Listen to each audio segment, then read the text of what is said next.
नमस्कार दोस्तों। एक बार फिर स्वागत है आपका हमारे YouTube चैनल पे।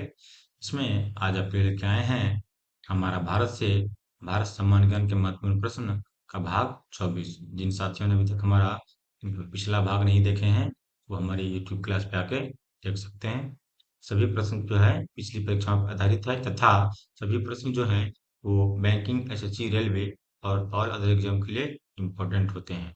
तो चलिए चलते हैं आज का पहला प्रश्न की ओर। आज का हमारा पहला प्रश्न है, भारत का प्रामाणिक समय उस स्थान का स्थानीय समय है जो स्थित है। देखिए, भारत का जो प्रामाणिक समय है वो कहाँ पे स्थित है? वो है इलाहाबाद के समीप। कहाँ पे है? इलाहाबाद के समीप स्थित है। ठीक है। जिन प्रश्नों के आंसर आपको पहले से पता है उसे आप कमेंट में करेंगे था, जिनके आंसर आपको पता नहीं है उसे आप नोट कर लेंगे। चलिए चलते हैं अगला प्रश्न की ओर। तो अगला प्रश्न हमारा है, सर्वप्रथम इंडिया शब्द का प्रयोग भारत के लिए किस भाषा में किया गया था? इंडिया शब्द का जो प्रयोग सर्वप्रथम है वो ग्रीक भाषा में किसमें किया गया था? ग्रीक भाषा में। Option number D. चलते हैं अगला प्रश्न की ओर। अगला प्रश्न हमारा है, सबसे लंबी तटीय वाला राज्य।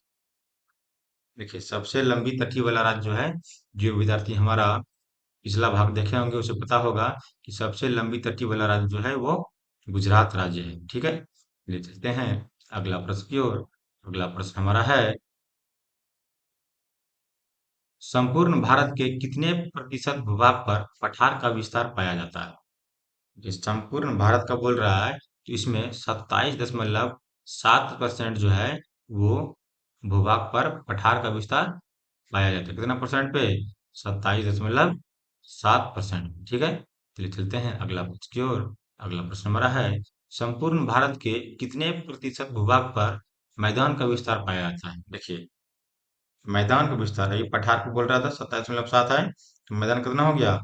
मैदान भी 7% का भाग पे पाया जाता है। ठीक है।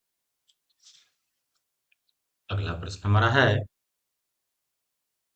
निम्नलिखित में किसे रूस का बर्मिंघम कहा जाता है? देखिए, रूस का बर्मिंघम किसे कहा जाता है? रूस का बर्मिंघम जो है वो तुला को कहा, किसको कहा जाता है? तुला को। Option number C. चलिए चलते हैं अगला प्रश्न की ओर। अगला प्रश्न हमारा है,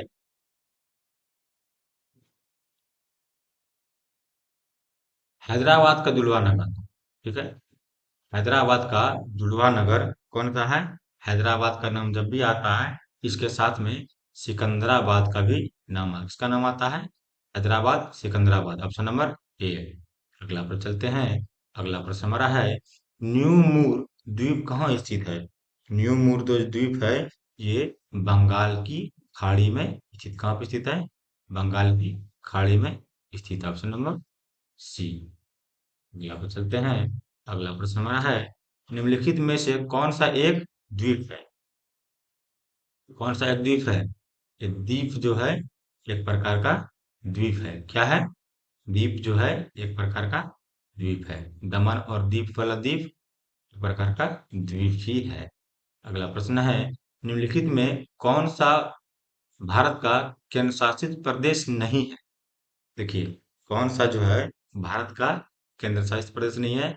लक्षद्वीप भारत का केंद्र शासित प्रदेश है, पाउंडुचेरी है और दमन और दीव भी है, लेकिन नागालैंड जो है वो एक राज्य है। केंद्र शासित प्रदेश नहीं है, वो राज्य शासित प्रदेश है, राज्य है। नागालैंड की राजधानी कोहिमा है। यहाँ पे मुख्यमंत्री है, चुने जाते हैं, विधानसभा का चुनाव भी होता है, विधानसभा भी स्थित है। ठीक है। चलिए चलते हैं अगला प्रश्न की ओर। अगला प्रश्न हमारा है, किस भारतीय राज्य की सीमा सर्वाधिक राज्यों की सीमा को स्पर्श करता है? देखिए, किस राज्य की बोल रहा है? जो राज्य क्षेत्रफल के सबसे बड़ा होगा वही राज्य सब सर्वाधिक राज्यों की सीमा को तर्जनी स्पर्श भी करेगा।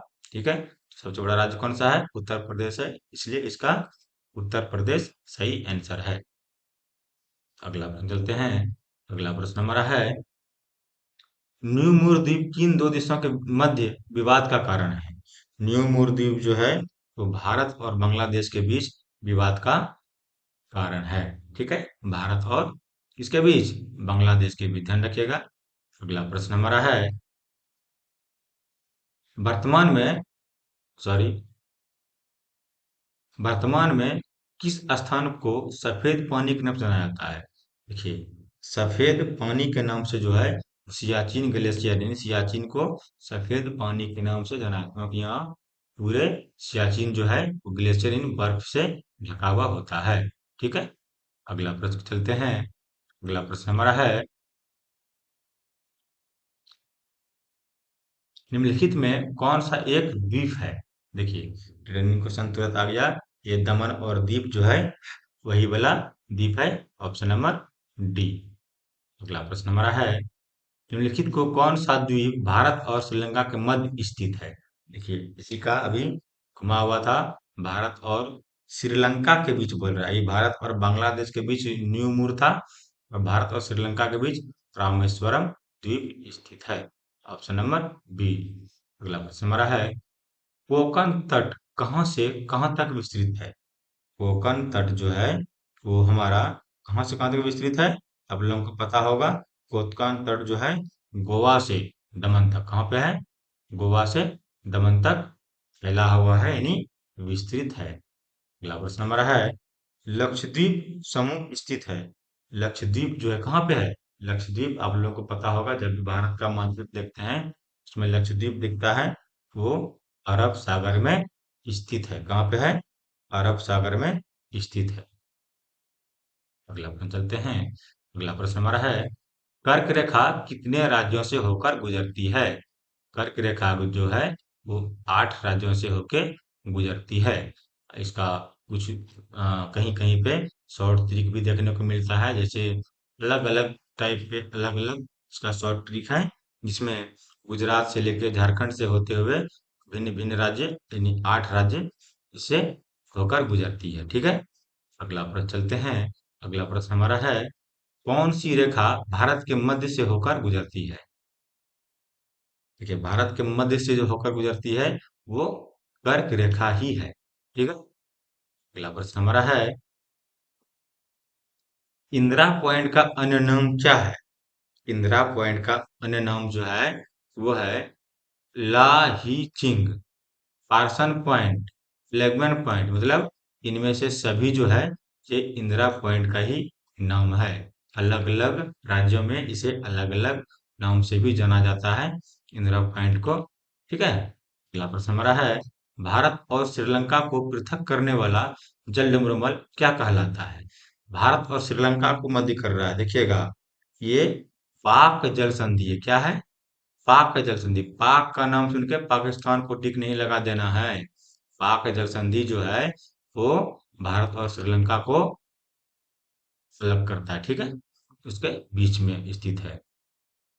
अगला प्रश्न हमारा है, श्रीलंका को भारत से पृथक करती है, श्रीलंका को भारत से जो पृथक करती है वो करती है मन्नार की खाड़ी। कौन करती है? मन्नार की खाड़ी, ऑप्शन नंबर बी। अगला प्रश्न हमारा है, निम्नलिखित में किस राज्य से होकर कर्क रेखा नहीं गुजरती? देखिए, तो बिहार से होकर गुजरती है, गुजरात से गुजरती है, उत्तर प्रदेश से गुजरती है, झारखंड से गुजरती है, और भिन्न भिन्न 8 राज्य बताए अभी, वो उड़ीसा से होकर नहीं गुजरती है। ठीक है, अगला प्रश्न हमारा है, भारत के मुख्य भूमि को रामेश्वरम द्वीप का कौन अलग करता है? भारत का जो मुख्य भूमि से है वो रामेश्वर द्वीप के बीच, किसके बीच बताया गया था? रामेश्वर द्वीप भारत और श्रीलंका के बीच जो बताया गया था वो पंबन चैनल जो है वो अलग करता है। कौन करता है? पंबन चैनल जो है वो अलग करता है, ऑप्शन नंबर ए। अगला प्रश्न हमारा है, निम्नलिखित में कौन सा स्थान भूमध्य रेखा के निकटतम स्थित है? भूमध्य रेखा के निकटतम स्थित है वो है इंदिरा पॉइंट। कौन सा है? इंदिरा पॉइंट। ये हिंद महासागर के हिंद महासागर में स्थित है। ठीक है, अगला प्रश्न हमारा है, निम्नलिखित में वह क्षेत्र कौन सा है जिसकी सीमा अरुणाचल प्रदेश से नहीं लगती? देखिए, जो व्यक्ति जो है थोड़ा बहुत मानचित्र से ज्ञान रखता है उसे पता होगा कि ये अरुणाचल प्रदेश सबसे पूर्वी स्थित है, इसमें असम लगती है, भूटान लगती है, नागालैंड लगती है। इन मणिपुर जो है ये नीचे कॉर्नर में स्थित है। ये मणिपुर की सीमा अरुणाचल प्रदेश से नहीं लगती है। Option number B. अगला प्रश्न हमारा है, कर्क रेखा कहाँ से होकर नहीं गुजरती है? अभी ये प्रश्न ऊपर भी पूछा गया था। कर्क रेखा जो है तो उड़ीसा जहाँ आएगा वहीं टिक लगा देना है। ठीक है। अगला प्रश्न हमारा है, सियाचिन, सॉरी, सियाचिन ग्लेशियर भारत के किस राज्य में स्थित है?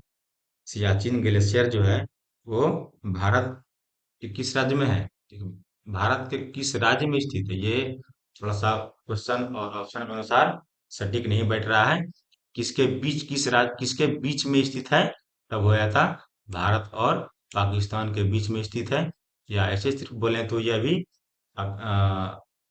सियाचिन ग्लेशियर जो है ये पूर्ण रूप से भारत का हिस्सा नहीं है, लेकिन ये भारत का हिस्सा है। ठीक है। अगला प्रश्न हमारा है, निम्न में कौन सा राज्य भारत के बृहद प्रायद्वीपीय पठार का भाग नहीं है? बृहद प्रायद्वीपीय पठार का भाग नहीं है, वह है मध्य प्रदेश। कौन सा है? Madhya Pradesh. Option number D. ठीक है। अगला प्रश्न चलते हैं। अगला प्रश्न हमारा है, भारत और पाकिस्तान के बीच की सीमा का निर्धारण किसने किया था? भारत और पाकिस्तान के सीमा का निर्धारण जो है ये सबको पता होगा, सर जॉन रेडक्लिफ। सिरिल, ये अलग से नाम, पूरा फुल नाम दिया गया है, sir Cyril John Radcliffe. Radcliffe रेखा भी उसका नाम है। ठीक है। भारत और पाकिस्तान के बीच जो रेखा है उसे रेडक्लिफ ने खींचा था, इसलिए उस रेखा का नाम भी रेडक्लिफ रेखा है। तो आज के लिए इतना ही। हमारे सभी कम्पिटिटिव एग्जाम के लिए हमारे चैनल जो डिस्को क्लासेस से हैं उसे सब्सक्राइब करें, लाइक करें, कमेंट करें, अपने दोस्तों के साथ शेयर करें और बेल का घंटी भी दबाएं, ताकि हमारा आने वाला वीडियो आपको सबसे पहले प्राप्त हो। तब तक के लिए हमें आज्ञा दीजिए। धन्यवाद। जय हिंद।